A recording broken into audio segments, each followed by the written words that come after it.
الحمد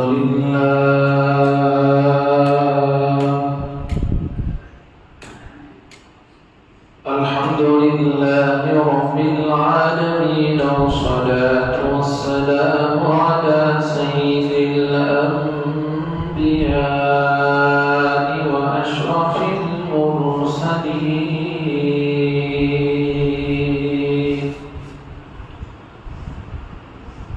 سيدنا محمد وعلى آله وصحبه أجمعين.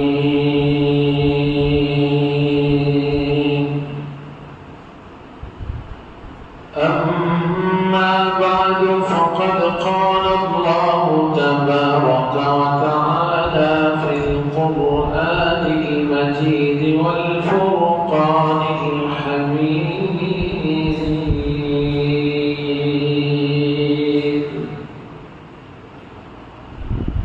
أعوذ بالله من الشيطان الرجيم. بسم الله الرحمن الرحيم.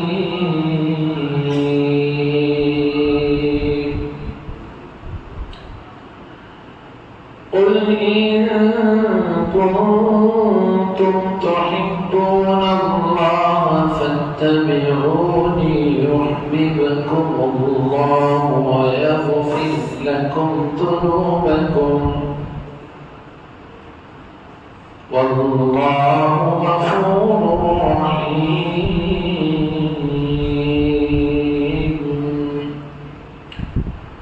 صدق الله مولانا العلي العظيم.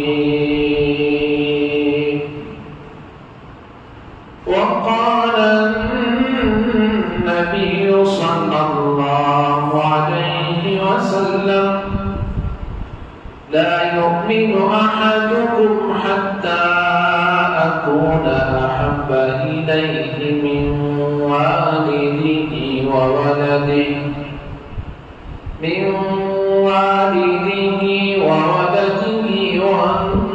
والناس أجمعين، أو كما قال صلى الله تبارك وتعالى عليه وعلى آله وصحبه وبارك وسلم تسليما كثيرا كثيرا كثيرا.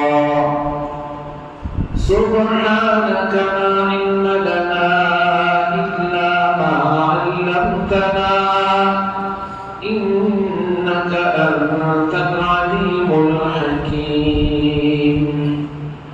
اللهم انفعنا بما علمتنا وعلمنا ما ينفعنا وزدنا علما. رب اشرح لي صدري ويسر لي أمري واحلل عقدة من لساني يفقهوا قولي.